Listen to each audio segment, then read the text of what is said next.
Assalamualaikum warahmatullahi wabarakatuh.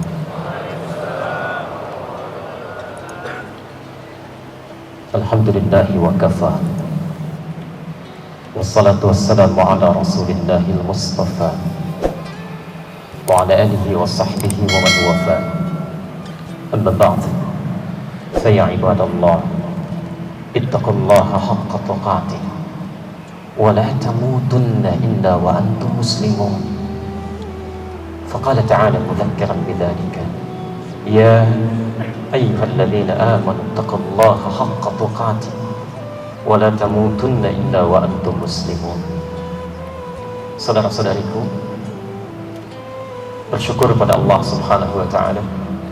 Alhamdulillah, pagi ini kita kembali diberikan kesempatan oleh Allah untuk hidup. Semoga hidup hari ini mendapat bimbingan dari Allah Subhanahu wa Ta'ala supaya kita bisa lebih baik dibandingkan dengan hari-hari sebelumnya. Masya Allah, inna lillahi wa inna ilaihi raji'un. Semua kita punya Allah, dan kapanpun Allah berkehendak, kita pasti akan pulang. Tidak ada tawaran yang bisa kita kedepankan. Hari ini ibunda kita, Masya Allah, Ustadzah Nibras Orsali, ditampilkan pada kita oleh Allah Subhanahu wa Ta'ala dengan cara berpulang yang sangat baik, yang telah panjang lebar kemudian diuraikan. Yang jadi persoalan sesungguhnya bukan beliau, karena hadis tadi yang disampaikan oleh ayahanda kita Kiai Haji Al-Muzammil Bashwani yang tercantum dalam hadis riwayat Muslim nomor hadis 1893, man dalla ala khair falahu ajruhu mithla ajri fa'ilih min ghairi an yanqusa min ajrihi syai'. Siapa yang cukup menunjukkan pada kebaikan kemudian diamalkan kebaikan itu oleh orang-orang di sekitarnya, maka ia akan mendapatkan pahala yang sama persis dengan pengamalnya tanpa dikurangi sedikit pun. Sudah cukup kita katakan khair bagi ibunda kita. Yang jadi masalah sekarang ini kita, beliau matanya sudah ditutup oleh Allah sehingga tidak punya kesempatan untuk melihat yang dilarang oleh Allah Subhanahu wa Ta'ala. Mata kita sampai hari ini masih bisa melihat, sehingga banyak potensi maksiat yang mungkin dikerjakan oleh pandangan kita. Teman-teman, perhatikan aturan mata dalam Al-Quran. Mata kita, kata Allah, bukan berfungsi untuk melihat, karena kalau melihat kambing pun bisa melihat. Tapi mata kambing tidak dihisab, mata kita akan dihisab. Quran surah ke-17 ayat 36. Inna as-sam'a wal basara wal fu'ada kullu ulaika kana 'anhu mas'ula. Sungguh pendengaran manusia, sungguh penglihatan manusia, dan sungguh setiap apa yang ia pikirkan, satu saat kami akan tanyai apa yang telah dikerjakan dengan semua itu. Mata kita akan ditanya. Karena itulah ketika Allah menyampaikan fungsi mata dalam Al-Quran, langsung diberikan detil fungsinya. Untuk laki-laki di Quran surah ke-24 ayat 30, untuk perempuan di Quran surah yang sama ayat 31. Perhatikan kalimatnya. Wa qul lil mu'minin, dan katakan Muhammad pada pria-pria yang merasa punya iman, yang masih merasa punya iman, yaghuddu min absarihim, cukuplah matanya hanya boleh melihat yang baik-baik saja. Ghaddul basar, ya ghaddu, saat ada sesuatu yang tidak baik menurutku, kata Allah, palingkan. Aurat yang tidak baik, palingkan. Gambar yang tidak baik, palingkan. Acara yang tidak baik, palingkan. Demi Allah, hamba katakan, Ibu Nibras begitu beruntung. Hari ini saat ditutup pandangannya, tidak punya kesempatan lagi untuk melihat yang tidak baik dalam pandangan Allah Subhanahu wa Ta'ala. Justru kita yang sampai saat ini pandangannya masih bisa melihat, yang sampai saat ini peluang-peluang keburukan masih bisa ditatap. Berapa kali Anda pernah lakukan maksiat dengan mata sampai dengan detik ini? Bahkan Masya Allah, begitu banyak anak-anak yang usianya masih 4-5 tahun. Ada yang dari Palestina, ada yang dari Syria, ada yang dari Mesir, Mu'adz, ada yang dari Indonesia, bahkan anak usia 4 tahun matanya buta, tidak bisa melihat. Masya Allah, tapi dengan tak mampu melihatnya, masih mau menatap Al-Quran dengan jiwanya sampai menghafalkan 30 juz sampai akhir juznya. Anak 4 tahun, matanya buta, tak mampu melihat, masih sanggup melihat Al-Quran dengan jiwanya sampai menghatamkan dan menghafalkan Qurannya. Anda diberikan 40 tahun, 50 tahun, matanya sehat, tatapannya baik, sampai hari ini. Dari sekian banyak Quran yang telah bersanding dengan Anda, berapa yang pernah Anda lihat dalam sehari? Tidak hanya Anda hafalkan, semua akan ditanya. Karena itulah, bertakwalah kepada Allah Subhanahu wa Ta'ala seperti tadi yang pernah dinasihatkan, supaya kita termasuk dalam kalangan orang-orang khair yang tadi dimaksudkan. Semoga Allah Subhanahu wa Ta'ala menjadikan kita termasuk kalangan-kalangan khair tadi yang disebutkan. Dan tidak cukup dengan amin, kita harus mulai dulu.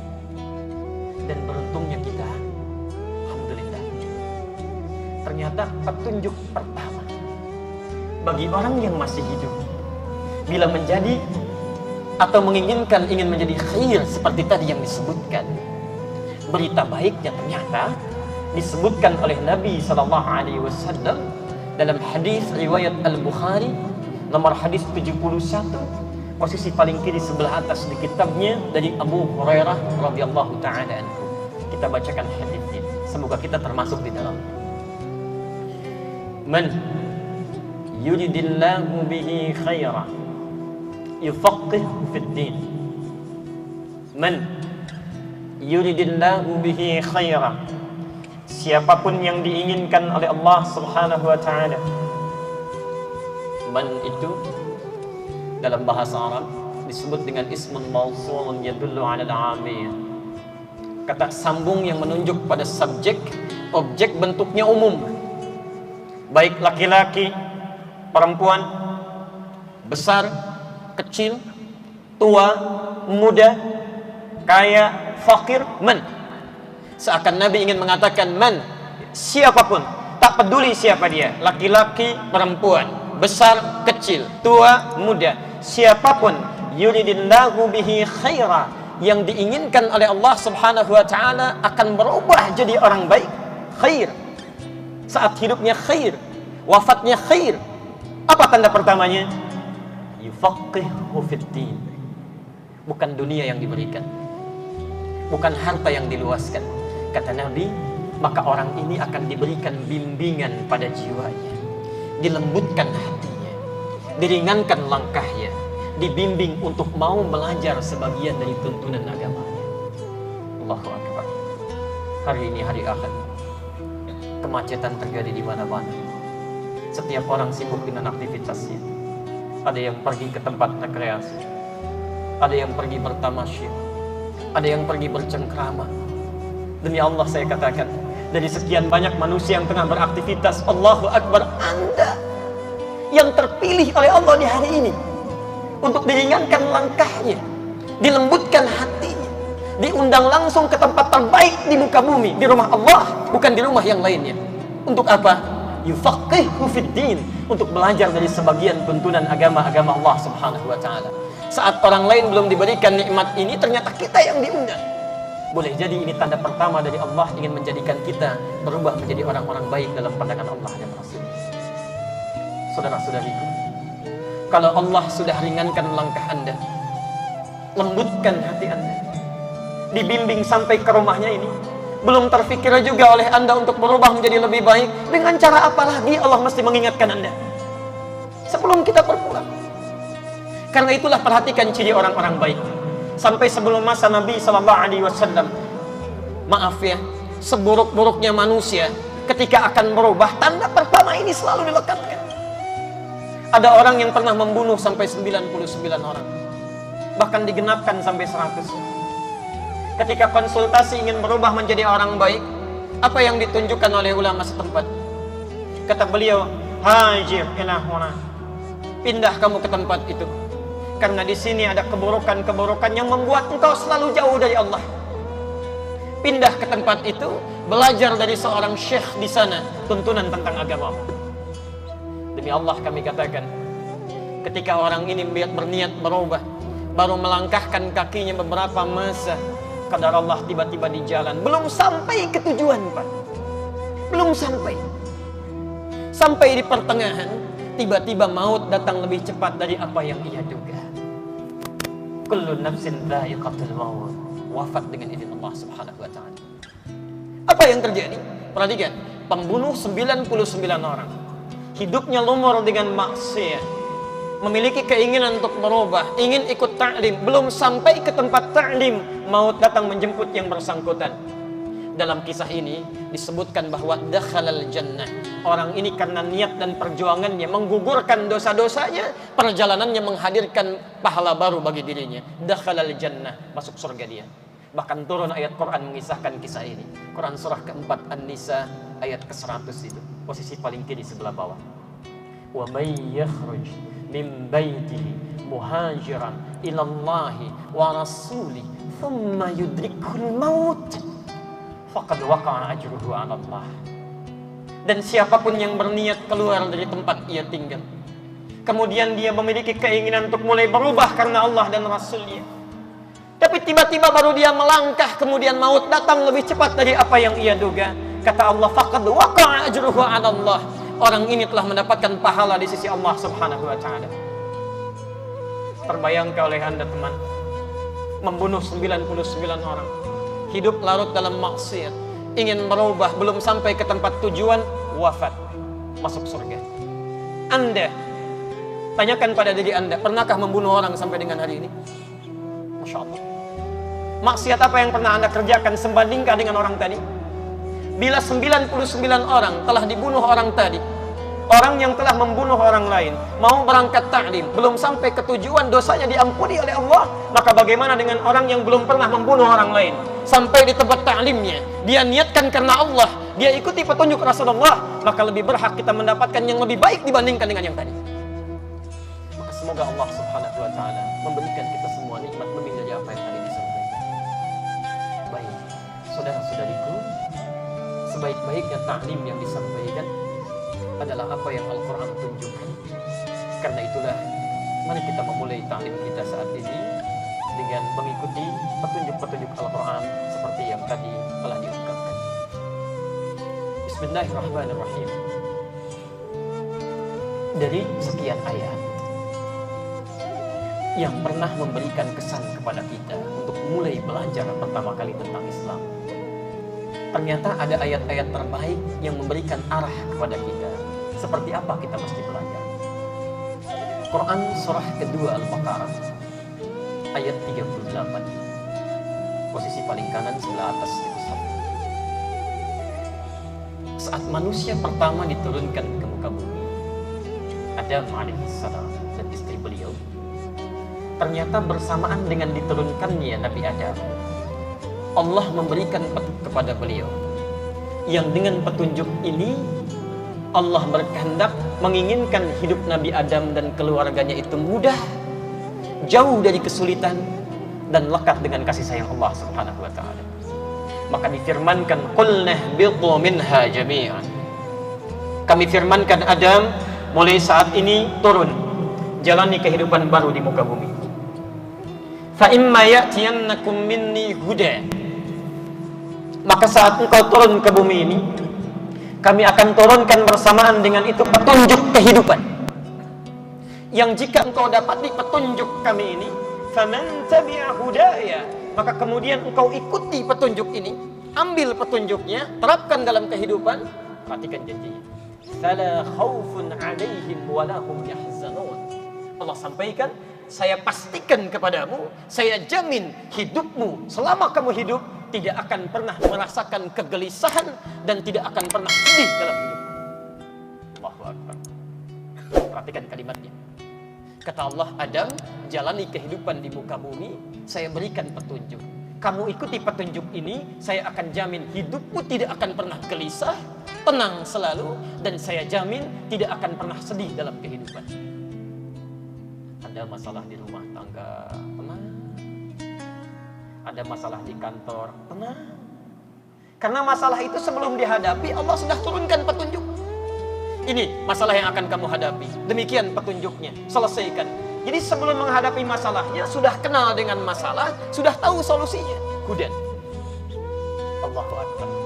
Ternyata nikmat Allah ini tidak hanya diberikan kepada Nabi Adam, tapi setiap nabi-nabi yang diturunkan oleh Allah, setiap generasi berganti, dilekatkan petunjuk baru dengan fungsi yang sama. Adam meninggal, muncul generasi baru. Saat generasi baru muncul, diutus seorang rasul. Bersamaan dengan rasul diturunkan pula petunjuk yang sama. Semuanya disebut dengan yang sama, hudan. Kita agak cepat, karena waktu kita agak terbatas. Nabi terakhir pun, Muhammad sallallahu alaihi wasallam, ketika diutus oleh Allah Subhanahu wa taala untuk umat yang terakhir, ternyata bersamaan dengan diutusnya beliau, diberikan pula petunjuk kehidupan yang dijelaskan oleh Quran, fungsinya sama. Jadi bukan cuma masa Nabi Adam saja. Dari Nabi Adam sampai Nabi Muhammad SAW, setiap Nabi diberikan hudan yang kalau digunakan oleh umatnya dalam kehidupan, dijamin kata Allah, saya jamin setiap umatnya pasti akan bahagia, tenang hidupnya, dan jauh dari kegelisahan. Silakan urutkan semua Nabi di Quran dari Nabi Muhammad sampai Nabi Adam, itu semua kalimatnya sama menggunakan kata Muhammad bin Abdullah, bin Abdul Muttalib, bin Hashim, bin Abdullah bin Qusay, bin Murrah, bin Kilab, bin Ka'ab, bin Ghalib, bin Fihr, bin Malik, bin Nadar, bin Kinan, bin Khuzaimah, bin Mudrikah, bin Ilyas alaihi salam, bin Nizar, bin Mudar, bin Ma', bin Adnan, bin Adi, bin Adri, bin Muqawwam, bin Nahur, bin Tarikh, bin Ya'rab, bin Yasjub, bin Nabit, bin Ismail alaihi salam, Ibrahim alaihissalam, bin Adar, bin Nahur, bin Kinan, bin Arfakhshad, bin Sam, bin Nuh alaihissalam, bin Mihlail, bin Matushana, bin Kinan, bin Anwas, bin Tid, bin Adam alaihissalam. Semua satu turunan mendapatkan bekal yang sama. Khusus untuk umatnya Nabi Muhammad SAW, karena Nabi yang terakhir, yang paling istimewa, oleh Allah diberikan petunjuk yang paling lengkap, lebih istimewa dibandingkan dengan nabi-nabi yang lainnya, walaupun namanya tetap sama. Quran surah kedua Al-Baqarah ayat 185, posisi paling kiri di pertengahan. Perhatikan kalimat ini. Syahrul Ramadan alladzi unzila fihi al-Quran hudan. Kalimat yang sama, hudan. Syahrul Ramadan alladzi unzila fihi al-Quran. Lihat kalimatnya. Di bulan Ramadan, kata Allah, diturunkan Al-Quran. Di bulan Ramadan diturunkan Al-Quran. Apa fungsi Al-Quran ini? Ternyata bukan sebatas bacaan, Bu. Pak, bukan cuma bacaan. Kalau cuma bacaan, yang lain pun bisa dibaca. Masya Allah. Kata Allah, saya turunkan Quran ini bukan sebatas untuk dibaca, tapi fungsi sesungguhnya hudan linnas. Hudan, menjadi petunjuk kehidupan linnas bagi seluruh manusia. Kembalikan pada rumus tadi. Disebutkan dalam Al-Quran, orang-orang yang menggunakan hudan, petunjuk dari Allah. Quran surah 2 ayat 38, kata Allah, saya akan jamin hidupnya tidak akan pernah gelisah dan tidak akan pernah larut dalam kesedihan. Jadi ketika ayat ini diturunkan, Allah ingin menegaskan, khusus untuk umatnya Muhammad SAW, saya turunkan petunjuk langsung yang bisa dibaca, dibolak-balik terkait alur kehidupan dirinya dari mulai dilahirkan sampai dengan meninggal dunia, disebut dengan Al-Quran. Jadi kalau Anda baca Al-Quran, Pak, dari mulai Al-Fatihah sampai dengan An-Nas, itu semua petunjuk hidup kita ada di situ. Bahkan perhatikan ujung ayatnya tuh di Al-Baqarah 185 itu. Yuridullahu bikumul yusra wala yuridu bikumul usra. Kata Allah, dengan Anda mengikuti tuntunan kehidupan di Quran itu, saya inginkan hidup Anda jadi mudah. Saya tidak menginginkan kamu sulit hidup. Jadi kalau sekarang ada orang yang hidupnya susah, yang salah bukan Allah. Yang salah kita nggak baca petunjuknya. Anda mau ke Istiqlal, tidak tahu petanya, tidak mengerti petunjuknya, kapan sampainya?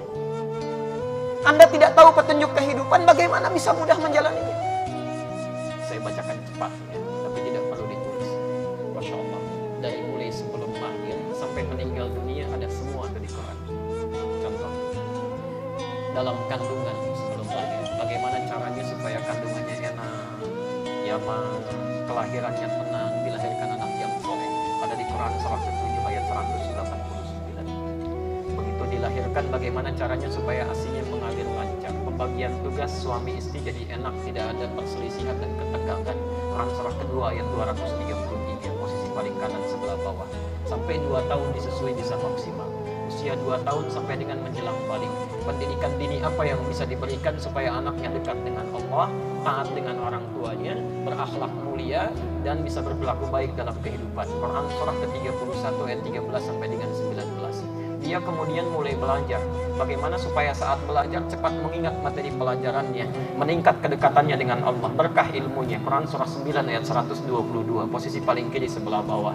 Kemudian bagaimana saat belajar supaya bisa berprestasi, bersaing dengan yang lainnya. Quran surah 58 ayat ke-11-nya. Saat mulai naik tingkat pendidikannya, mulai ketemu temannya, mulai muncul rasa bergaul dengan lebih dalam lagi. Bagaimana supaya tidak terjebak dalam pergaulan bebas yang bisa merusak akidah dan akhlaknya. Quran surah ke-49 ayat ke-13. Tapi kalau ada yang tertarik serius, bagaimana cara mendekatinya? Ta'aruf, lamar. Quran surah ke-4 ayat ke-4-nya. Kalau jadi menikah, Quran surah ke-30 ayat 21-nya. Baru menikah, bagaimana membagi tugas rumah tangganya supaya tenang antara suami dan istri, paham kewajiban dan tugasnya. Quran surah ke-4 ayat 34, posisi paling kiri sebelah atas. Suami, apa tugas pertamanya? Mulai mencari nafkah. Bagaimana cara mencari nafkah yang baik menurut petunjuk Allah yang standar? Quran surah kedua ayat 168, posisi paling kanan sebelah bawah. Kalau baru bergerak sedikit, rezekinya sudah mau datang. Quran surah kedua ayat 172, posisi paling kiri sebelah atas. Kalau Anda belum bergerak, rezekinya sudah menunggu Anda, bahkan datang. Quran surah ke-7 ayat ke-96-nya. Kemudian yang terjadi bagaimana dengan tugas istri? Kadang-kadang merawat rumah tangga di rumah, anak-anak tidak mudah kemudian bisa merawatnya. Kadang-kadang mengeluh mengatakan, solusinya seperti apa? Quran surah ke-17 ayat ke-23-nya. Tidak mudah mengatasi ini semua. Kadang-kadang ada capek, lelah, penyakit-penyakit datang. Sesulit apa? Kalau cuma ringan-ringan, Quran surah ke-24 ayat ke-80. Kalau penyakitnya berat, kata dokter, ini tidak mungkin sembuh, ini mustahil, gak ada obatnya. Tinggalkan manusia, berharap kepada Allah, tidak ada yang mustahil. Quran surah ke-21 ayat 83 sampai dengan 84-nya. Anda di pekerjaan kadang-kadang ada orang usil, ingin menyingkirkan, menyungkurkan, bahkan Masya Allah menjelek-jelekan Anda dan sebagainya. Bagaimana cara memohon pertolongannya? Quran surah 17 ayat ke-79 sampai dengan 81-nya. Bahkan kadang-kadang ada yang sampai membuat dada Anda sesak seperti gelap mata. Ya Allah, kapan semua ini akan berakhir? Kamu jangan mengeluh, itu semua ujian. Hidup itu pasti penuh dengan ujian. Quran surah kedua ayat 155, hadapi dengan sabar sampai dapat solusi. Ayat 156 sampai 157-nya, kuatkan usahamu untuk mengatasinya. Quran surah ketiga ayat 142, kemudian kamu jalani seperti tawakalnya Nabi Yunus berikhtiar di perut ikan paus itu. Quran surah ke-21 ayat 87 sampai dengan 88-nya. Sampai bapak ibu kemudian menjadi lebih bahagia lagi, meningkat harta bendanya. Bagaimana mensyukurinya? Quran surah ke-14 ayat yang ke-7 itu. Kalau ada musibah ditimpa lagi, bagaimana sabarnya? Hadapi dengan mengelola manajemen konfliknya, manajemen sabarnya. Quran surah kedua ayat 214 itu. Kalau ada kelebihan, cepat infakkan supaya berkah hartanya. Quran surah kedua ayat 215. Kalau ada kewajiban zakat, cepat tunaikan. Quran surah ke-9 ayat ke-60. Kalau susah, diingatkan oleh kawannya. Quran surah ke-9 ayat 103. Sampai usia Anda 40 tahun pun lebih, masih ada orang tuanya. Bagaimana cara saya berbaktinya? Karena tidak mungkin semua ini bisa diraih kecuali oleh jasa orang tua. Tidak mungkin bisa membalas bakti orang tua. Tapi Anda bisa mencoba di Quran surah ke-46 ayat 15-nya. Masya Allah, sampai di penghujung usia Anda mengatakan, ya Allah, apakah saya akan hidup selamanya atau mungkin akan meninggal? Tidak ada yang mengabadi, kamu pasti pulang. Quran surah ketiga ayat 185. Kullu nafsin dha'iqatul maut. Ya Allah, kapan waktunya? Terserah saya, kamu siap-siap saja. Quran surah ke-7 ayat ke-34-nya. Ya Allah, bagaimana cara meninggal itu? Enak atau tidak? Kalau kamu ingin tenang, pelajari Quran surah 89 ayat 27 sampai 30. Ya ayyatuhan nafsul mutmainnah. Tapi kalau kamu ingin sedikit menegangkan, silahkan sambil dipukulin malaikat. Quran surah ke-8 ayat ke-50. Ya Allah, bagaimana situasi di alam kubur kalau saya pindah tempat ke sana? Saya setelah belajar malam pertama di alam dunia. Bagaimana malam pertama di alam kubur? Pelajari yang bagus-bagus. Quran surah ketiga ayat 169 sampai 171 itu. 171-nya. Tapi kalau kamu ingin banyak amal salahnya, sedikit amal solehnya, tuh rasakan nanti api neraka didatangkan lebih dulu. Quran surah ke-40 ayat 46 sampai dengan 47-nya. Ya Allah, bagaimana nanti di yaumul hisab, suasana yang menegangkan itu? Perbanyak aja amal soleh supaya kamu bisa melihat Allah saat hisab langsung tanpa sekat. Quran surah 75 ayat 22 sampai dengan 23-nya. Masuk surga tanpa hisab, ada kesempatannya indah luar biasa. Quran surah kedua ayat 25. Jangan coba-coba perbanyak amal salah, tidak ada amal salehnya, karena kamu bisa masuk juga neraka tanpa hisab. Quran surah 18 ayat 100 sampai dengan 101. Ya Allah, di surga bagaimana kehidupannya? Silahkan siapkan. Ada surga bersama Nabi, ya ikuti tuntunannya. Quran surah 3 ayat 31. Ada surga di taman surga. Quran surah 15 ayat Quran surah 51 ayat 15 sampai dengan 23. Ada surga seluas langit dan bumi. Quran surah ketiga ayat 133 sampai 134. Tinggal pilih saja. Semuanya ada, Pak. Bu, dari sebelum lahir sampai kita wafat, tinggal kita keluarkan aja isinya, kita pelajari sebelum kita menjalaninya, maka hidup akan lebih mudah. Makanya kata Allah, Quran surah kedua ayat kelima, Al-Baqarah, ada orang-orang yang setiap akan beraktivitas, dia keluarkan dulu petunjuk Allah. Masya Allah, mau jalan, dia baca bagaimana cara jalan yang disukai Allah. Mau minum, dia lihat bagaimana minum yang disukai Allah. Berumah tangga, dia pelajari bagaimana berumah tangga yang disukai oleh Allah. Turun ayat, ulaika, mereka itu ala hudan, selalu melekatkan hidupnya pada petunjuk Allah subhanahu wa ta'ala, bir rabbihim. Maka orang-orang yang seperti ini, wa ulaika humul muflihun, kata Allah, saya akan jamin hidup mereka pasti bahagia. Hidup mereka pasti bahagia. Jadi semuanya ada di Quran, Pak. Makanya setiap kali kita sholat, kita diminta oleh Allah untuk membacakan ayat-ayat terkait dengan kebutuhan kita. Silahkan cek dalam sholat itu. Bukankah kalimat sholat pertama melekat dengan kata hudan? Quran surah kedua Al-Baqarah ayat 2 dan 3. Dzalikal kitabu la raiba fi. Kemudian hudan lil muttaqin. Siapa al-muttaqin ini? Ayat ketiganya. Alladzina yu'minuna bil ghaib wa yuqimuna shalah. Makanya saat kita dipanggil salat, setelah membaca Al-Fatihah itu, kita membaca surat. Rumus dalam fikih salatnya surat yang dibaca itu, kalau ingin mengikuti tuntunan Nabi, seharusnya kita pilih surat-surat yang sesuai dengan kebutuhan kita, Pak. Saat ada kesulitan dalam pekerjaan, Anda salat, bacakan ayat-ayat terkait kebutuhan kita itu. Ibu di rumah tangga punya masalah, cari ayat-ayat yang sesuai dengan solusi kita itu. Karena itu disebutkan dalam hadis riwayat Abu Daud, nomor hadis 649. Di Abu Daud ada 4.800 hadis, 15 hadis qudsi, posisi hadis qudsi nomor 2 di nomor 649. Perhatikan kalimatnya. Kata Nabi, "Idza qala al-'abdu iyyaka na'budu wa iyyaka nasta'in." Jika seorang hamba membaca dalam salatnya hadis qudsi, "Iyyaka na'budu." Ya Allah, sekarang kami sedang salat ibadah hanya kepadamu. Wa iyyaka nasta'in. Dan sekarang kami sedang punya masalah, ya Allah. Kami hanya mohonkan solusinya kepadamu, ya Allah. Perhatikan jawabannya di hadis ini. Qala Allah azza wa jalla. Dijawab oleh Allah subhanahu wa ta'ala. Hada baini wa baina 'abdi. Ini perjanjian antara hambaku denganku. Ini perjanjian antara aku dengan hamba. Wali abdi, kalau hambaku benar sekarang sholatnya, masalah apapun yang dia minta sekarang, aku akan kabulkan. Perhatikan rahasia sholat yang pertama. Orang kalau benar sholatnya, kata Nabi, itu saat berdiri seperti ini, itu sudah ditunggu oleh Allah. Kamu mau minta apa? Saya berikan, kata Allah, tanpa batas. Pernah ada yang meminta itu, dia diabadikan dalam Al-Quran. Quran surah ketiga Ali Imran ayat 38 sampai 39. Posisi paling kanan sebelah atas. Nabi Zakaria. Halo? Kenal Nabi Zakaria? Kenal di mana? Masya Allah. Di Istiqlal ada yang kenal Nabi Zakaria. Baik. Nabi Zakaria itu sepupunya istrinya Imran, namanya Hannah. Hannah itu sepupunya Nabi Zakaria. Nanti punya anak Hannah, hasil pernikahan dengan Imran melahirkan anak Maryam. Maryam punya anak namanya Isa. Nabi Zakaria ini berumah tangga puluhan tahun. Rambutnya sudah memutih, fisiknya sudah letih. Disebutkan di Quran surah 19 Maryam, dari ayat kedua sampai dengan ayat 11-nya. Fisik sudah memutih, rambutnya sudah, fisiknya sudah letih, rambut sudah memutih. Istrinya, maafkan saya ibu, divonis secara medis menopause dan mandul. Masih mungkin tidak punya keturunan. Tidak. Berobat sana sini, dokter mengatakan ini nggak bisa, nggak ada obatnya, nggak akan mungkin punya keturunan. Perhatikan rumus Qurannya.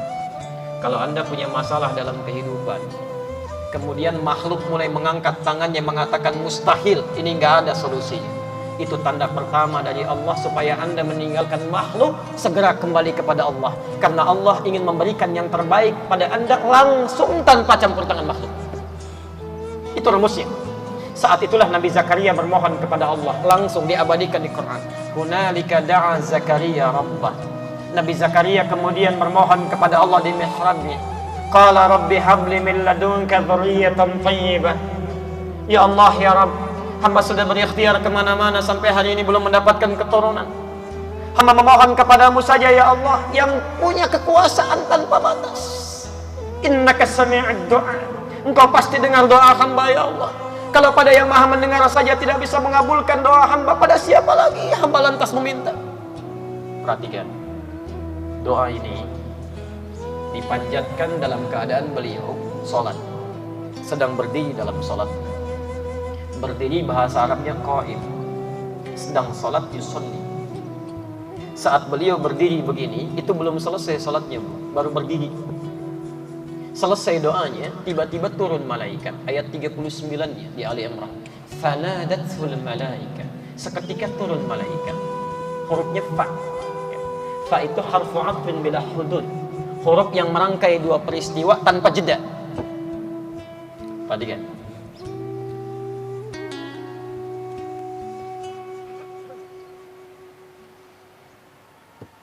Naqaltul mandil wa al-jawal.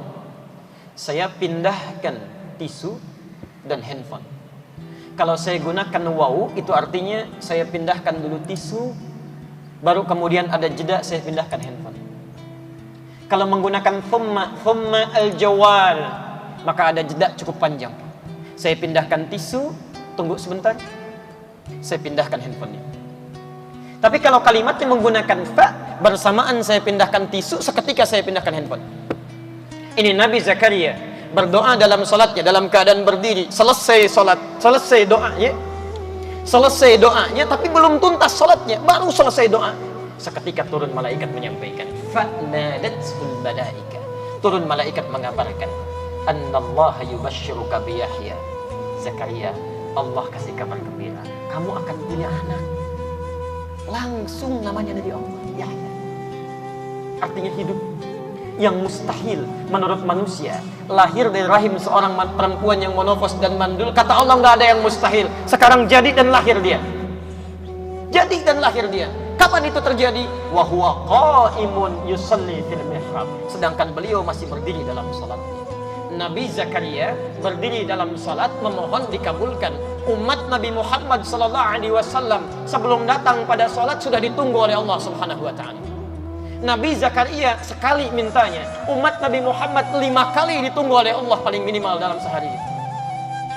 Jadi kalau Anda sudah ditunggu oleh Allah 5 kali dalam sehari, meminta apa saja belum cukup juga Anda memohon, mesti dengan cara apa lagi Allah mengabulkan doa Anda? Karena itulah setiap selesai Al-Fatihah diisyaratkan memilih surat-surat yang sesuai dengan kebutuhan. Ini masalahnya setiap sholat yang dibaca itu lagu. Atas lagi minal jinnati wal dan dikabulkan oleh Allah. Pantas mimpinya ketemu jin terus kita ya. Baik. Muhammad shalli ala Muhammad. Baik. Jadi sebetulnya baru mukaddimah, ini pelajarannya belum muncul ya. Cuman waktu kitanya agak terbatas. Sekarang kalau kita bertanya, ya Allah, kan hudan itu banyak. Hudan banyak. Dari mana kami memulai belajarnya? Apa yang harus kami keluarkan dari petunjuk Al-Quran ini? Maka dari itu kita akan ambil satu saja untuk hari ini, terkait langsung dengan Nabi kita Muhammad SAW sebelum mengambil petunjuk-petunjuk yang lain. Kita kita ambil keteladanan sifat Rasulullah SAW dalam Al-Quran yang dengan bahasan sederhana ini mudah-mudahan kita bisa praktekkan dalam kehidupan kita. Bapak Ibu sekalian, Nabi Muhammad SAW adalah satu-satunya Nabi yang paling istimewa, yang sangat unik, yang bahkan kelahirannya dinantikan oleh nabi-nabi sebelum kedatangan beliau, yang bahkan namanya disebutkan oleh nabi-nabi sebelumnya yang bahkan tidak berjumpa dengan beliau secara fisikal. Kita beri contoh. Maaf, Nabi Adam ketika diturunkan ke muka bumi tidak pernah menyebut nama Nabi Nuh, tidak pernah menyebutkan nama Nabi Ibrahim, tidak pernah menyampaikan nama-nama Nabi setelahnya. Tapi Nabi Muhammad SAW sebelum diturunkan, sebelum diutus, disebutkan di lisan-lisan Nabi sebelumnya. Quran surah kedua Al-Baqarah ayat 129, posisi paling kiri sebelah atas. Nabi Ibrahim dan Nabi Ismail alaihi wassalam ketika selesai meninggikan bangunan Ka'bah itu, ya, ini mohon maaf ya, saya mau tanya sebentar. Yang bangun Ka'bah itu siapa? Halo? Yang bangun Ka'bah siapa? Yang Nabi Adam, boleh angkat tangan? Baik, sampai 5 ya tangannya. Baik. Ada yang lainnya? Yang Nabi Ibrahim? Baik. Yang tidak jelas, tidak usah angkat tangan ya. Baik. Sekarang kita tidak usah ngarang ya. Kita tidak usah ngarang. Kita kembalikan ke Qurannya dulu. Siapa sebetulnya yang membangun Ka'bah? Ternyata tidak disebutkan Nabi Adam, bukan Nabi Ibrahim. Quran surah ketiga Ali Imran ayat 96. Lihat kalimatnya.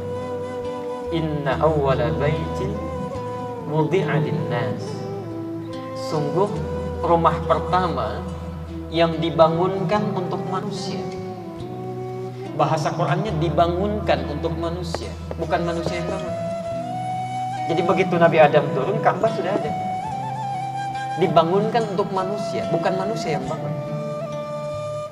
Nah, pada zaman Nabi Adam Ka'bah sudah ada. Di zaman Nabi Nuh alaihissalam terjadi banjir, tersapu bangunan Ka'bah ini, tersisa pondasinya. Pondasi kalau satu sisi saja dalam bahasa Arab disebut dengan qa'idah. Qa'idah. Kalau sisinya lebih daripada satu, maka dijamakkan bentuknya menjadi qawa'id. Qawa'id. Ka'bah ada berapa sisi? 4. Baik.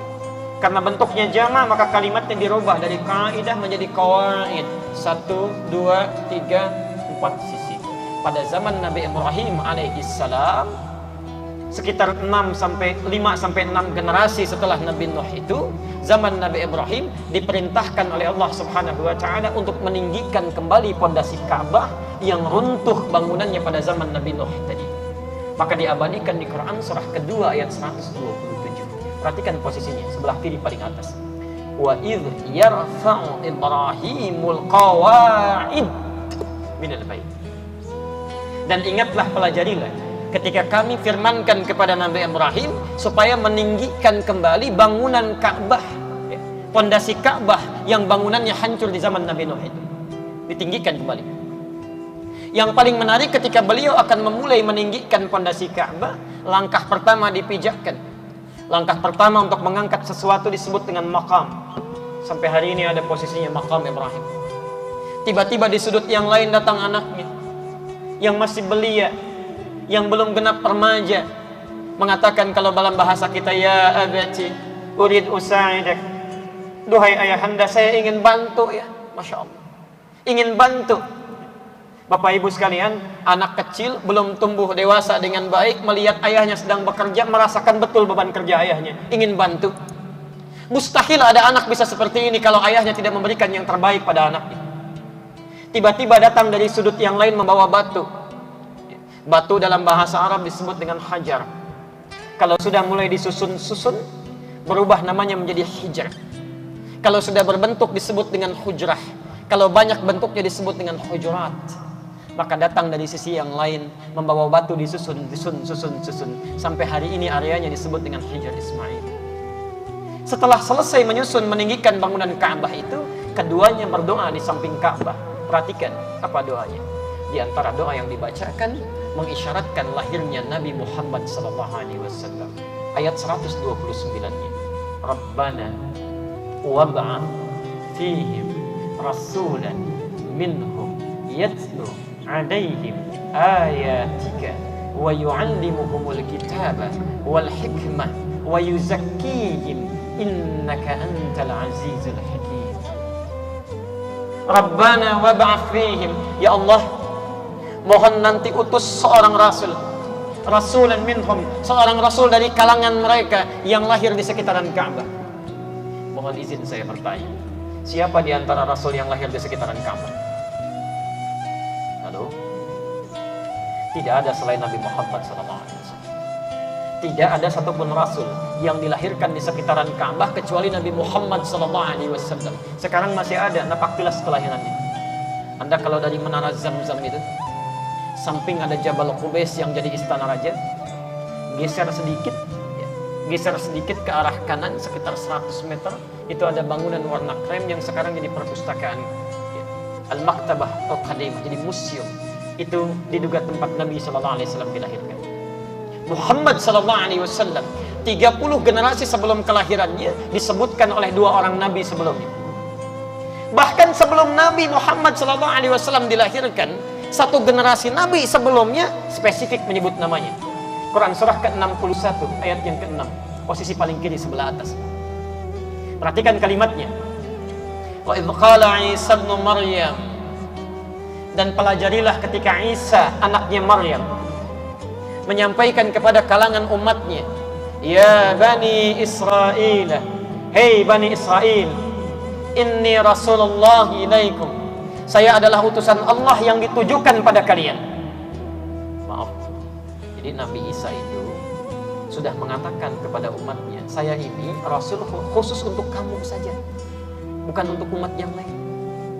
Umatnya Nabi Isa itu adanya di sekitaran Palestina sekarang, Bu. Pak ya. Di Nabi Isa itu khusus diutus untuk di sekitaran Palestina. Al-Masih yang disebut dengan Yesus sekarang itu tugasnya cuma di Palestina aja.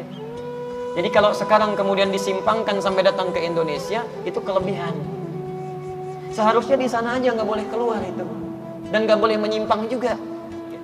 Inni Rasulullah ilaikum musaddiqan lima baina yadayya minat Taurat. Saya membenarkan kitab sebelum saya namanya Taurat. Yang paling menarik, lihat kalimatnya. Wa mubasysyira, dan saya akan berikan kabar gembira pada kalian. Bi rasulin, akan datang dengan datangnya seorang rasul setelah saya. Masya Allah. Ya'ti min ba'di ismuhu Ahmad, langsung disebutkan namanya. Akan datang setelah saya seorang rasul, namanya adalah Ahmad. Namanya adalah Ahmad. Sebelum berjumpa dengan rasulnya, sudah disebutkan namanya. Namanya adalah Ahmad, rasul terakhir yang akan dikirimkan pada kalian. Bapak Ibu sekalian, mohon izin. Sebelum dilahirkan Nabi kita ini, bahkan namanya sudah disebutkan oleh rasul-rasul sebelumnya, keistimewaannya sudah diungkapkan. Bahkan Nabi Isa pun, maaf ya, Nabi Isa pun yang belum pernah jumpa Nabi Muhammad di masanya, belum pernah lihat Nabi Muhammad di masanya, menyampaikan pada kaumnya, kalian mesti gembira, mesti gembira.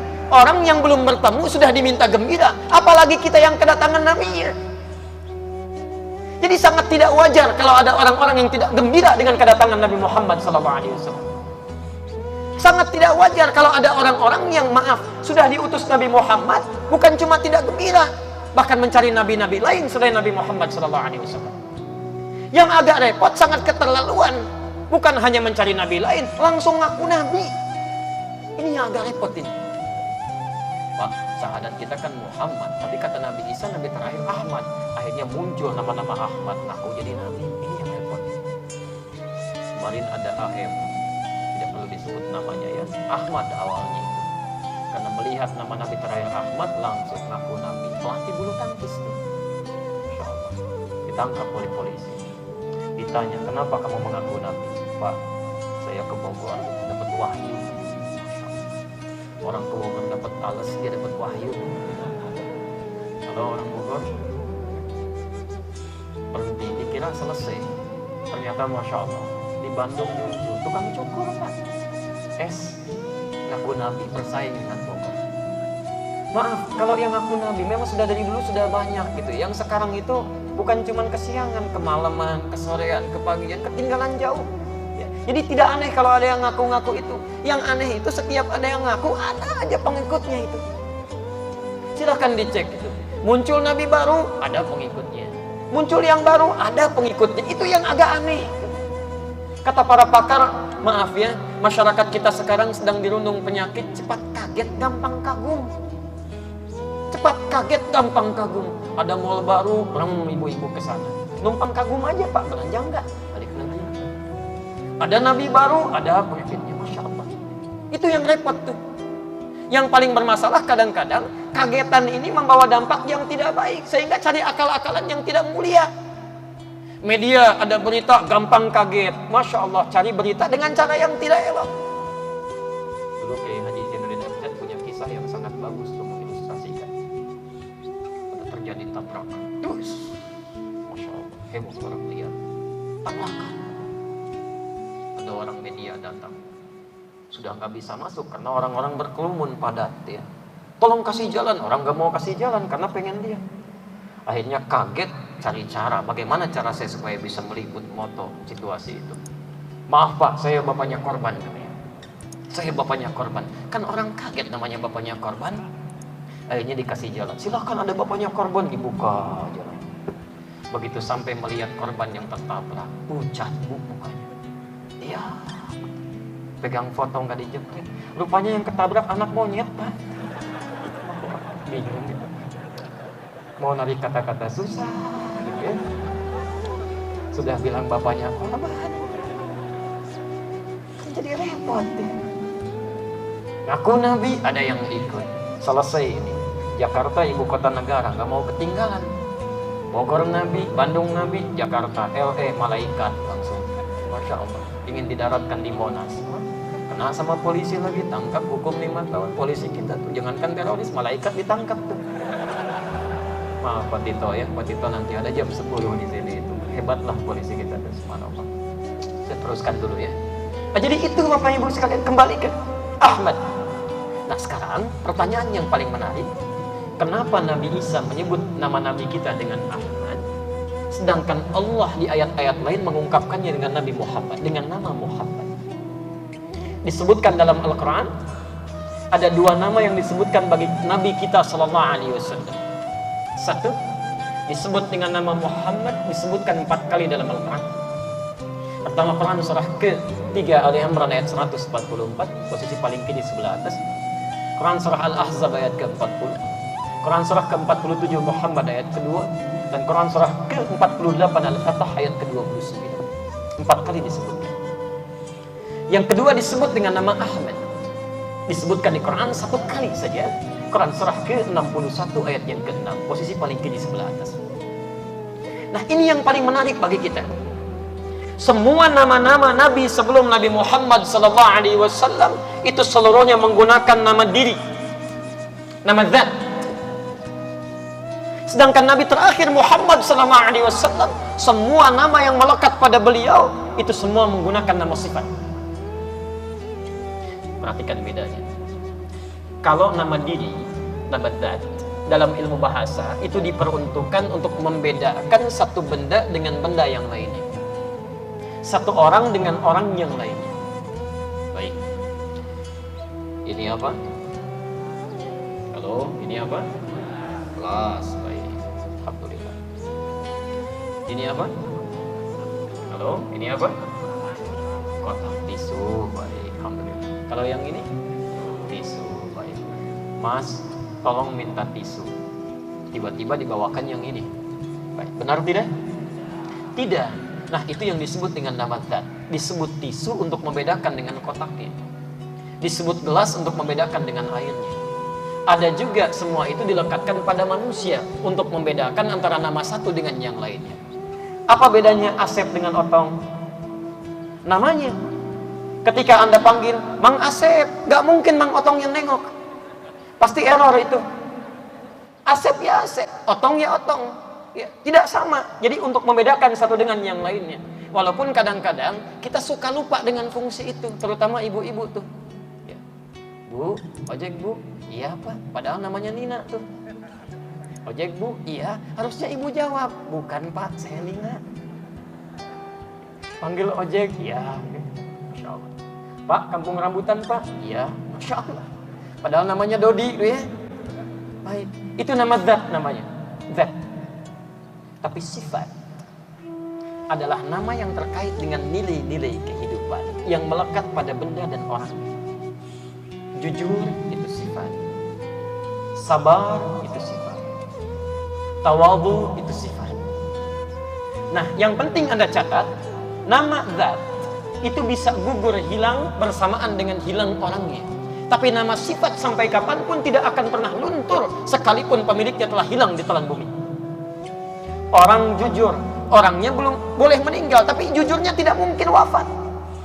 Masya Allah, kalau orang jujur sekalian jujurnya ikut meninggal, ya siapa yang punya sifat jujur lagi? Tidak ada. Itulah yang melekat pada keistimewaan Nabi Muhammad SAW. Perhatikan, Nuh nama zat, Adam nama zat, Musa nama zat, Isa nama zat, Muhammad SAW sifat, Ahmad sifat. Dan semua nama yang melekat pada Nabi SAW ternyata seluruhnya nama sifat. Allahu Akbar. Semua sifat baik yang ada melekat di muka bumi ini ternyata menjadi bagian dari sifat Nabi Muhammad SAW. Dan otomatis menjadi namanya. Otomatis menjadi namanya. Kalau ada sifat jujur, maka beliau pemiliknya disebut dengan Al-Amin, sifatnya. Kalau ada orang-orang yang benar, maka beliau pemiliknya, sifatnya muncul As-Sadiq. Semua. Kalau ada orang yang menghapuskan keburukan, maka beliau Al-Mahi. Kalau ada orang-orang yang punya sifat kasih lembut, beliau Al-Halim. Yang paling menarik, ketika beliau disebut dengan Muhammad, apa artinya Muhammad? Dan apa keteladanan yang bisa kita ambil dari nama ini untuk kita praktikkan sebagai taklim pertama kita pada hari ini? Dan yang terakhir, kalau nanti waktunya masih memungkinkan, kenapa Nabi Isa menyebut dengan sifat Ahmad, bukan dengan nama Muhammad? Bapak dan Ibu sekalian, dalam bahasa Arab, kalau ada seseorang punya sifat baik dengan sesama, dengan makhluk, satu saja sifatnya, itu orang Arab akan menyebut dengan nama Mahmud. Misal, ada orang jujur, gitu ya, walaupun kurang sabar, misal, itu Mahmud. Sebaliknya, sabar luar biasa, tapi agak kurang jujur, itu Mahmud. Maaf Pak Mahmud ya, bukan berarti Bapak juga satu sifat, tidak ya. Maksudnya punya keunggulan tertentu. Tapi kalau orang ini bisa menghimpun semua sifat-sifat kebaikan, ya, maka dirubah kalimatnya jadi bentuk superlatif, sirah mubalaghah, dari Mahmud menjadi Muhammad. Menjadi Muhammad. Kenapa Nabi ini dinamakan dengan izin Allah Subhanahu wa taala dengan nama Muhammad? Seakan-akan ingin melukiskan kesan kepada kita. Nabi terakhir ini saking mulianya sifat-sifat yang melekat pada dirinya, Allahu Akbar. Hampir semua sifat-sifat kebaikan terkait dengan makhluk dimiliki dalam pribadi beliau. Kalau ada orang sabar, ini Nabi yang paling sabar. Kalau ada orang jujur, beliau yang paling jujur. Kalau ada yang tawadhu, beliau yang paling rendah hati. Kalau ada yang pemberi, beliau yang paling dermawan. Pak Ibnu Majah, nomor hadis 3221. Saya mau tanya sebentar Bu, Nabi itu orang kaya atau orang miskin? Halo? Baik, yang bilang kaya angkat tangan. Yang bilang miskin? Yang tidak jelas? Kita bikin kesepakatan aja ya. Baik, kalau kita belum tahu cukup katakan wallahu a'lam. Baik, katakan apa? Wallahu a'lam. Malaikat ditanya belum tahu, subhanaka la ilma lana illa ma 'allamtana. Quran surah 2 ayat 32. Sahabat ditanya oleh Nabi tidak tahu, Allahu wa rasuluhu a'lam. Masya Allah, ada bukan malaikat, bukan sahabat, ditanya tahu semuanya. Nabi orang kaya, orang miskin?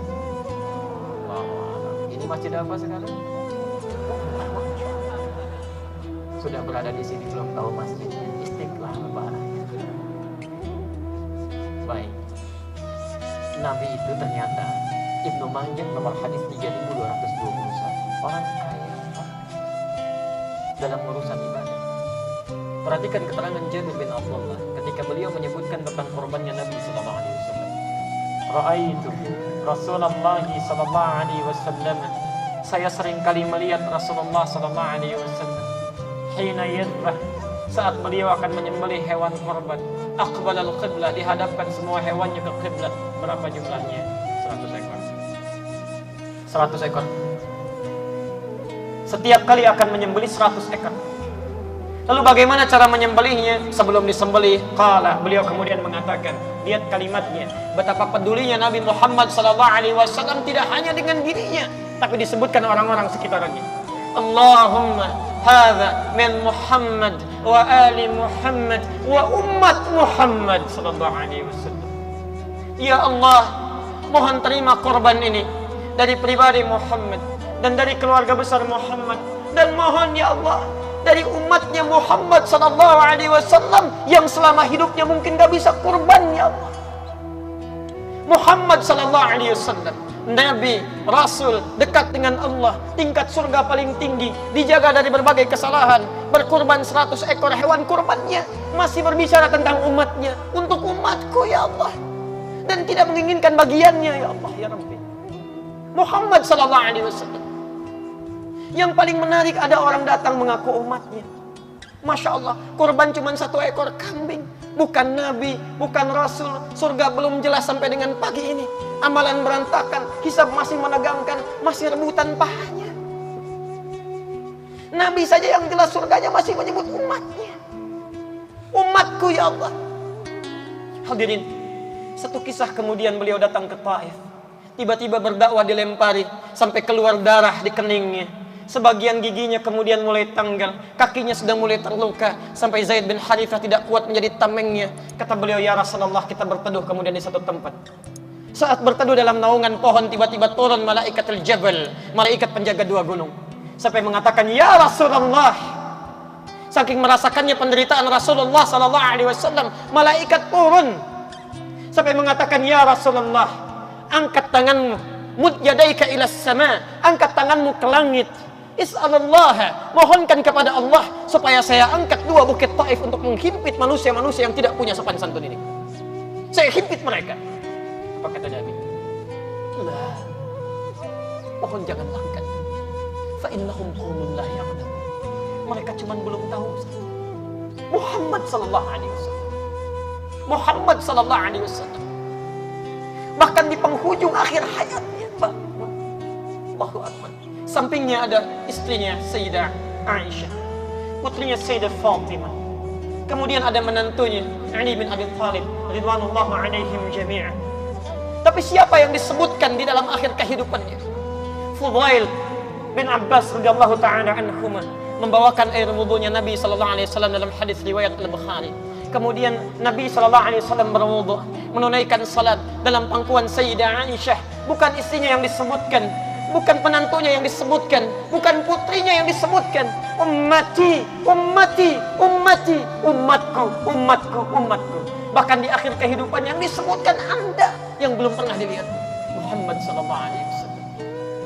Hadirin, bahkan dikisahkan dalam satu ketika, kata para sahabat, Nabi pernah satu kali mengatakan, syaqaqtu bi ikhwani, saya sekarang sudah rindu betul dengan saudara-saudari saya. Kata para sahabat, ya Rasulullah, alasna bi ikhwani, bukankah kami ini saudara-saudaramu? Kata Nabi, lastum bi ikhwani, kalian bukan saudara-saudari saya, walakinnakum ashabi, tapi kalian sahabat-sahabat saya. Ikhwani humul ladzina lam yarawni walakinnahum amanu bi. Saudara-saudari saya itu orang-orang yang tidak pernah melihat saya dengan wajah mereka, tapi mereka mau beriman kepada saya. Bapak Ibu, sebelum kita nampak di hadapan Nabi sallallahu alaihi wasallam di akhirat nanti, Nabi sudah merindukan kita. Kata Nabi, saya rindukan saudari-saudari saya sekarang ini. Bahkan dalam suatu riwayat, walaupun validitasnya belum digali dengan seutuhnya, itu masa akhir sakaratul mautnya, ketika malaikat datang hendak menjemput nyawanya. Kemudian Nabi Muhammad sallallahu alaihi wasallam merasakan bagaimana maut berjalan sampai mengatakan, ya Allah, jika engkau perkenankan ya Rabb, jika engkau perkenankan. Kalau ada kalimat hadis jika engkau perkenankan, ini menunjukkan tanda doanya belum tentu diperkenankan. Jika engkau perkenankan ya Allah, dengan keadaan pada saat ini, la haula wala quwwata illa billah. Nabi merasakan bagaimana maut berjalan. Beliau merasakan beban umatnya, bagaimana tatkala merasakan sakaratul maut ini. Maka dengan perasaan ini kemudian beliau berkata, ya Allah, jika engkau perkenankan saat ini, engkau timpakan seluruh sakaratul maut, engkau timpakan seluruh rasa sakit yang akan dialami umatku dalam sakaratul maut itu, supaya mereka saat meninggal tidak mengalami sakaratul maut lagi.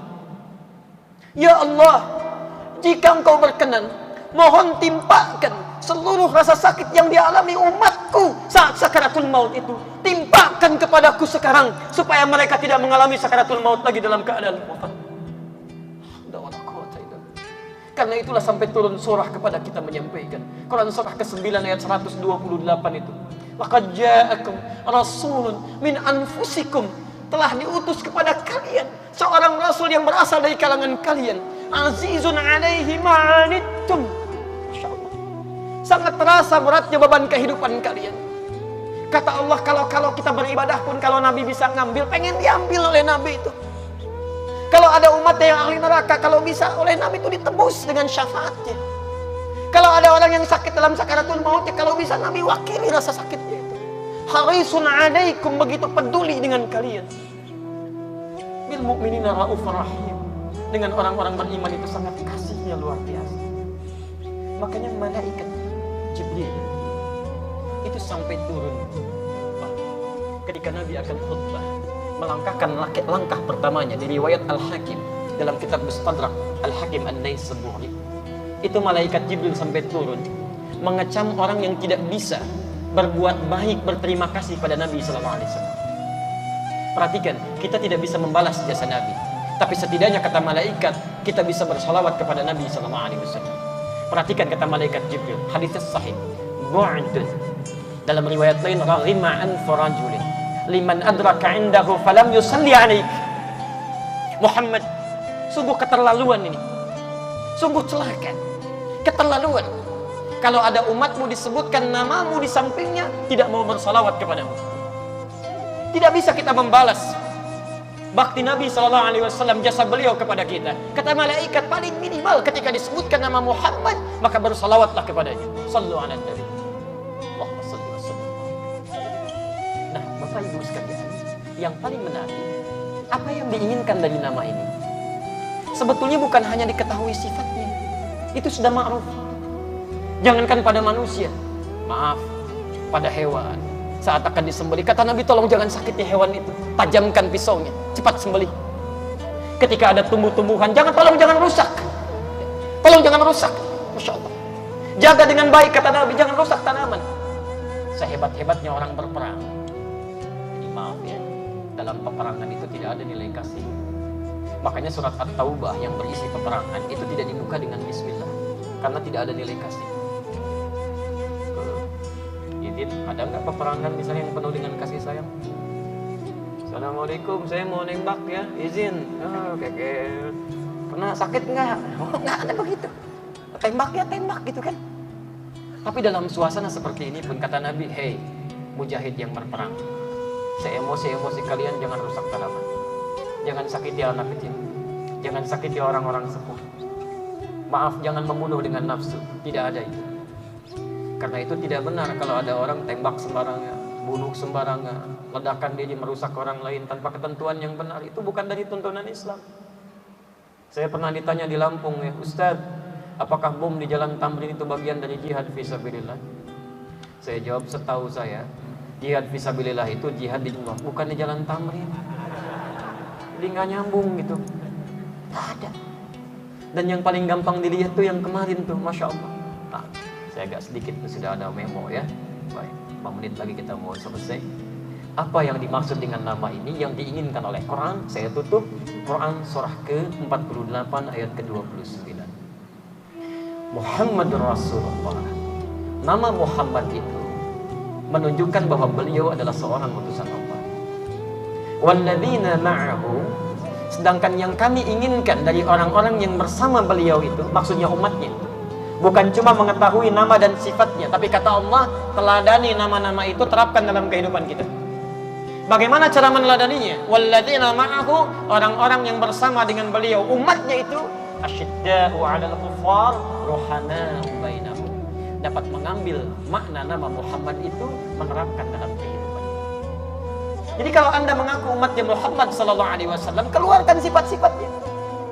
Sesama muslim, ruhama'u bainahum, hadirkan sifat saling kasih. Bantu dengan yang lain. Nah, ini sekarang sedang dihadirkan di hadapan kita. Tampak tidak itu? Jangan-jangan tiap hari Anda rajin taklim, datang ke ustadz satu dengan yang lainnya. Tapi ketika Allah meminta buktinya, tidak tampil dalam diri kita. Saya baru datang itu dari ujung Jawa Tengah. Namanya Telas. Habis di Google juga nggak ada. Telas. Masya Allah. Di sana ada penggembala kambing. Pak, kami kunjungi. Jarang ngaji seperti Bapak Ibu sekarang. Tapi begitu saya lihat kambingnya ditutup dengan botol aqua pecahan begini. Saya tanya, kenapa ini kambing? Sakit. Kata orang ini bukan sakit mas, tapi ini kambing baru didatangkan dari tempat kami beli. Kami tutup mulutnya supaya di jalan tidak makan yang bukan hak. Ada orang desa yang hidupnya cuma 100.000 per bulan. Kedatangan tamu, semua yang terbaik dibagikan. Bukan hanya menutup lisannya, mulut kambingnya bisa dijaga. Ada orang tiap waktu ikut ta'lim, sana sini bergerak dalam kebaikan, tapi praktek kehidupannya belum muncul apa yang dia pelajari itu. Itu yang belum tepat. Saya tidak Ustaz, kata ibu desa. Tidak seperti ibu itu. Sama. Iya ya, gak nyangka ya ibu itu nyangka tuh. Hati-hati gitu ya. Maka dari itu mari kita praktekkan nama Nabi ini, lekatkan dalam kehidupan kita, dan contoh yang terbaik, alhamdulillah. Kemarin 2 Desember sudah kelihatan banyak tidak merusak rumput, ya.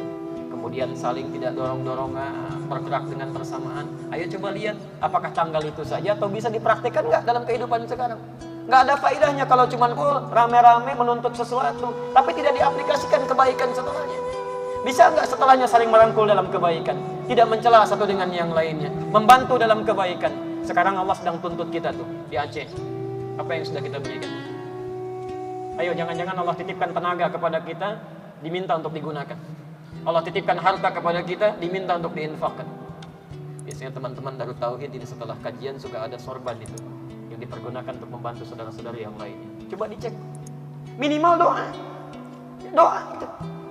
Ini bantu dengan tenaga tidak ada, bantu dengan pikiran tidak ada, dengan harta juga susah, mendoakan juga susah. Ya, Masya Allah, lantas apa yang bisa diberikan? Karena itu bertakwalah kepada Allah Subhanahu Wa Taala. Saya kira karena waktunya sudah berakhir, kita cukupkan dulu sampai di sini. Mudah-mudahan Allah memberikan kemuliaan kepada kita. Saya ingin berikan satu yang singkat saja sebagai penutup. Kenapa Nabi Isa menyebut Nabi Muhammad dengan nama Ahmad? Saya akhiri karena di zaman Nabi Isa ada dugaan bahwa Nabi Isa itu Rasul yang terakhir. Karena Nabi Isa punya sifat kasih yang sama terhadap makhluk dengan Nabi Muhammad SAW. Jadi pernah lewat dengan 12 muridnya di sungai yang ada bangkai anjing, maaf. Tiba-tiba muridnya menutup hidung mengatakan, guru ini bangkainya bau. Kata Nabi Isa, ih putih betul giginya itu, bersih. Kata muridnya, kok guru berkata begitu?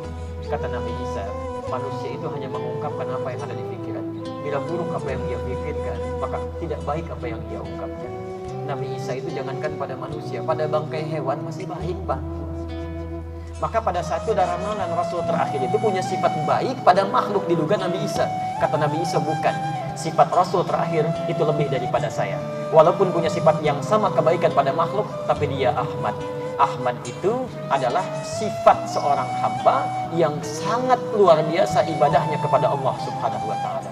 Hadis riwayat Al-Bukhari, nomor hadis 1130. Maaf, nomor hadis 1130 dari Mughirah bin Syu'bah. Nabi Rasul dijamin masuk surga, bebas dari kesalahan, tingkat surga paling tinggi, menunaikan sholat tahajud, Allahu Akbar, sampai kakinya bengkak-bengkak. Tahukah Anda, bengkak-bengkak itu bukan setelah sholat, bukan setelah sholat, tapi baru rakaat pertama, Bu. Pak, rakaat pertama. Pernah Hudzaifah al-Yamani dengan Abdullah bin Mas'ud bertanya pada Sayyidah Aisyah dalam hadis riwayat Al-Bukhari nomor hadis 1553, kaifa kanat salatu Rasulillah sallallahu alaihi wasallam. Kata Aisyah, la tas'al al-husnihinna wa tulihinna. Gak usah ditanya deh bagaimana bagus dan panjangnya bacaan Nabi. Penasaran. Besoknya diikuti Nabi salat di belakang Nabi. Saya tutup, begitu bertakbir Allahu Akbar, rakaat pertamanya Nabi Rasul singkat surga paling tinggi, rakaat pertama Al-Baqarah sampai 100 ayat. Dikira akan rukuk, ternyata terus sampai Ali Imran. Al-Baqarah 284, Ali Imran 200 ayat. Dikira akan terus, ternyata sampai An-Nisa 176 ayat. Setelah An-Nisa 5 juz 4 halaman baru rukuk. Besoknya Hudzaifah al-Yamani, Abdullah bin Mas'ud tidak ikutan lagi. Bukan karena capek, kata beliau, saya sering menduga kapan Nabi rukunya nih, sehingga khawatir tidak khusyuk. Ini tidak mudah ini. Ketika ditanya, ya Rasulullah kenapa begini? Kata Nabi, enteng aja. Afana akunu abdan syakura. Apa nggak boleh saya menjadi hamba yang bersyukur? Nabi Rasul, karena itu disebut dengan Ahmad. Tidak mudah kita mengikuti itu. Ya. Sempat ada kelompok pencinta sunnah itu di Bekasi. Saya ada sholat gerhana, ya izin sebentar. Saya sampaikan, Pak Ibu, kita ada sholat gerhana nih, pahalanya banyak, ya jarang-jarang ini. Mari kita tunaikan, ya, sesuai dengan contoh Rasulullah. Tapi mohon izin, saya mau sampaikan, mau persis seperti Nabi atau coba mirip-mirip dulu. Mereka katakan, Ustadz, seperti Nabi, kapan lagi dapat pahalanya?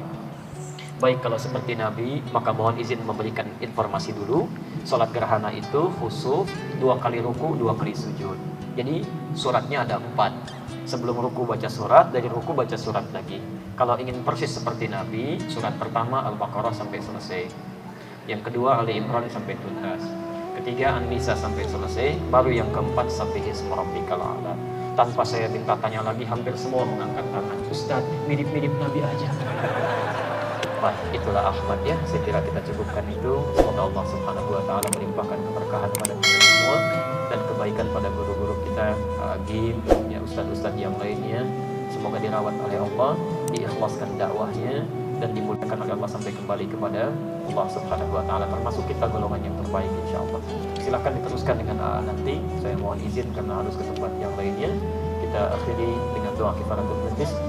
Subhanakallahumma wa bihamdika asyhadu an la ilaha illa anta astaghfiruka wa atubu ilaik.